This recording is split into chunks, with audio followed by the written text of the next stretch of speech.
If you've been paying even a little bit of attention to the news over the past few years, it's probably clear that America has a problem with domestic extremism, radicalization online, and a lot of it is coming from the right. But it's not just an American problem. Many other parts of the world are experiencing something like what we've been experiencing, and perhaps we can learn something from these experiences. And we've got a great source to do a bit of that learning. We want to talk about the book, Hate in the Homeland, the New Global Far Right, which was released just this week. And we are very lucky today to be joined by the author, Dr. Cynthia Miller-Idriss. Welcome to the Damage Report. Thank you for having me. Very glad to have you on. So look, I've recently heard quite a bit about the spread of certain types of, for instance, conspiracy theories internationally, like something like the QAnon movement, which seemed to start very America focused, is now going online. So this idea that the far right radicalizing individuals in many other countries, I think is relevant to a lot of people here in the US. Tell me a little bit about some of what you found in the research for your book. Yeah, well, the first thing that I think is really important to understand is that this is really a global phenomenon. And when I talk about the far right, which is not a great term, I fully admit, I call it even in the book the best bad term we have available to refer to the phenomenon. But there aren't a lot of great terms. Nobody agrees on these terms across countries, which makes it really complicated. But by the far right, I mean, I'm referring not only to the majority of that statistically, which is white supremacist extremism, but also a whole range of anti-government extremism, the incel movement, which is male supremacists or involuntary celibates who lash out against women in violent ways, and even some single actor extremist groups like anti-abortion extremists. So we have a wide range, and a lot of what Americans have seen recently is the growth in, or the more visible growth in anti-government extremism and these militia groups.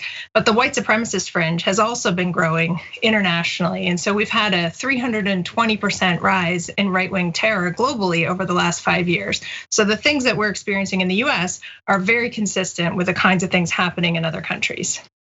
So I'm very glad that you started off with definition there, because I find that to be very interesting. So in the different definitions that you gave, the only one that seems explicitly policy based is abortion related. Yeah. So generally, what I assume when we talk about the far right, we're not talking about extreme anti-tax advocates.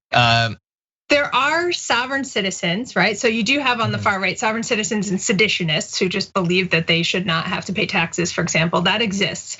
But most of what we're talking about are white supremacist extremists, which is a global movement that believes it's a conspiracy theory really called the Great Replacement, believes there's an orchestrated attempt to replace white civilizations with multicultural ones, and calls on young men mostly to take heroic action through violence against that. So we've seen that in the Christchurch terrorist shooting in Oslo in 2011. We saw it in El Paso in this country, in Pittsburgh. We've seen it in a lot of places where these guys think that they're doing a moral thing. They think they're acting heroically to save their people or their race or their civilization or even their nation. And then you have the anti-government fringe, which sometimes overlaps with that, but not always. And the anti-government fringe are folks who believe the government itself is the existential threat and they should lash out tyrannically, against that tyranny. And that's a lot of what we're seeing in the anti-shelter in place orders and the protests that we're seeing during the pandemic and in the last few weeks. So you mentioned there the anti-shelter in place protests. Obviously, we've had a lot of that here in America.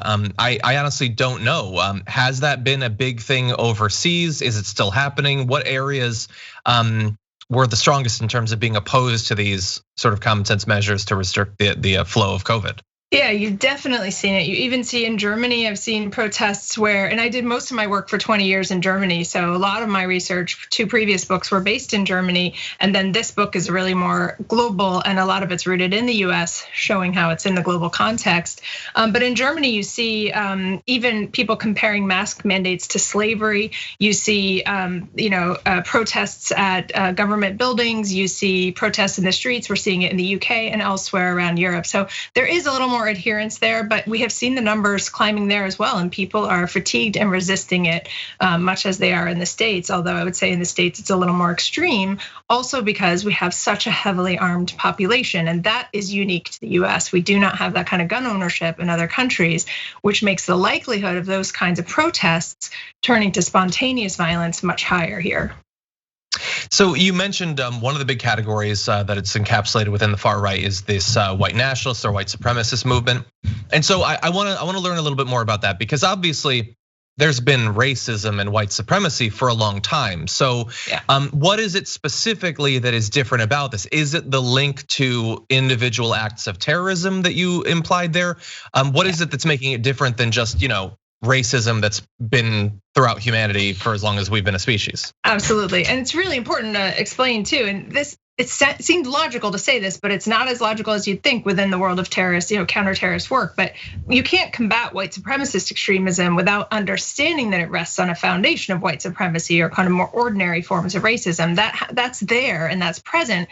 But what you see on the extremist fringe, which I study, is taking that kind of more ordinary forms of racism, elevating it to a level of extreme, existential threat. That's really the heart of this, believing that there's a conspiracy, that there's an orchestrated effort by elites or by Jews or by Muslims, depending on which form of the conspiracy it takes, to create what they call a white genocide in this country, which is the belief that white people will end up on reservations like Native Americans, that they will be eradicated. I mean, it is an extreme fringe set of beliefs, but that mobilizes and motivates extreme violence.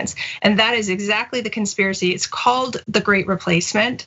When you saw those young men in Charlottesville, marching across the college campus with tiki torches, they were chanting, "You will not replace us," or "Jews will not replace us." That's that conspiracy theory. So it is a mobilizing, motivating conspiracy theory that is different and much more extreme than regular, ordinary white supremacy, which has to be present in order for that to exist. But the reason why I say it's, it seems logical is that a lot of the way that people have approached combating terrorism or white supremacist extremism in this country is a pivot from the attempts to combat Islamist extremism after 9/11. And I think sometimes they miss that or overlook that underlying white supremacy is, has to be, combated as well. So it's a different beast and also has some similarities with Islamist forms of extremism, but I think you can't treat it in exactly the same way, and you have to look at the social context and the ways that it's foundational in other ways in this country as well. Okay, so I think that's a great description of how it's different. So I guess the follow-up then is why? Why is it happening? Is this about, the rise of parties that are pushing this sort of thing? Is it individuals, like an election of like a Donald Trump or a Putin or whoever? Is this a technological, thing? Why are we seeing this suddenly sprouting up in so many different countries? Well, there's several different things happening at the same time that kind of create a perfect storm for growth to happen in white supremacist extremism. And one is the ease with which these ideas have spread. And a lot of that is that online ecosystem. So, where people used to think of any form of extremism, but especially white supremacist extremism in this country as kind of like a tumor, like a few bad cells that could be isolated, that were limited to backwoods militia or an Aryan Brotherhood prison gang. And as long as you kept your kids and your people away from those people, you're not gonna encounter those bad cells, right? If you think of it more like, and I promise I was using this metaphor before the pandemic, but if you think of it more like a virus, a contagious virus that can reach people who have vulnerabilities and actually spreads online, spreads in other contexts, then you start to see how people can encounter it in really different ways today. And that's a lot of what this book is about, is how people, might encounter it in an online, cooking show. There's a neo-Nazi vegan cooking show in Germany where these guys show recipes, cook recipes while sharing ideology, right? It's DIY shows or other places where people might ordinarily go and then get recommended through an algorithm to watch another video like this and then encounter one where there's embedded white supremacist ideology being shared. So there's a creep into the mainstream that's deliberate and intentional on the part of these groups trying to share their ideology because they've decided to go meet people where they are instead of waiting for them to come find them in isolated places. And so that's one way that this growth is facilitated by the online ecosystem that allows that kind of spread. So then combating it, is it about tech platforms taking it more seriously or making changes? Have we had it? Like I've seen Facebook and Twitter have changed a bit about how you can share information during the election, things like this. Have we seen any changes that have seemed to be successful? And if not just the tech platforms, what is supposed to combat this? Is it government? Is it society? What does the evidence show so far? So I think, of course it's important to hold social media companies accountable and hold tech platforms accountable, and they do have to pay attention to what's going on and shut down the spread wherever they can.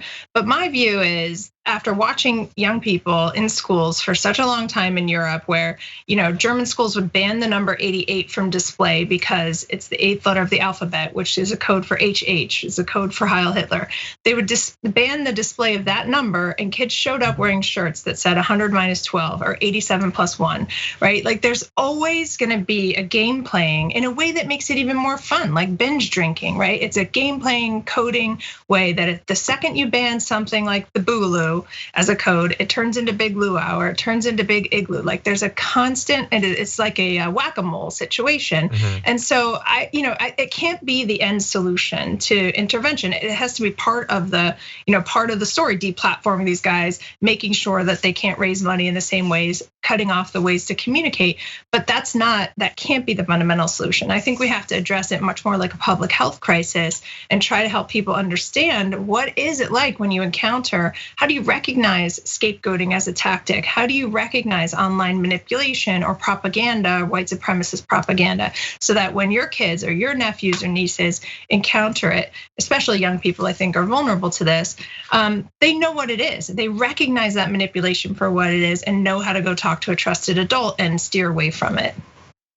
You might have actually gotten into the area of my next question, but based on your research, what are members of the media, people like me, what are we getting wrong when we talk about these sorts of things? Or perhaps government, what do they fundamentally misunderstand about this that might be making it harder to combat the sort of radicalization your book looks into? I think one of the things that the government and maybe the media too has focused on very heavily are these questions about how and why, right? How do these groups organize and why are people attracted to it? Those are important questions. But I think if we start to understand it's not only groups that are organizing this, but a lot of self-radicalizing individuals who just kind of encounter this information, I actually think the more important set of questions are where and when people encounter this information for the first time. Where do the gateways begin? How do they encounter them in their ordinary lives, in everyday spaces? And when you start to look at that, and this book looks at the mixed martial arts as a place that's been targeted, at college campuses as places that have been targeted for propaganda and misinformation, at things like online cooking shows or t-shirts that are sold that have slogans like, my favorite color is white, but on a purple t-shirt. So it has that kind of plausible deniability. What does that mean? Is it a racist statement or not?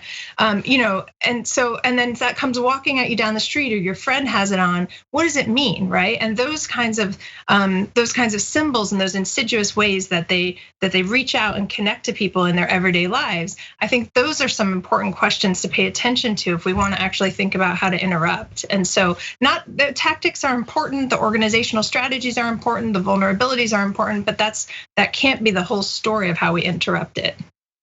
Well, I really appreciate that. This is fascinating perhaps as it is fundamentally disturbing. The book is Hate in the Homeland, the New Global Far Right, available right now. Dr. Cynthia Miller-Idriss, we really appreciate you joining us and breaking down your research. Thank you for having me.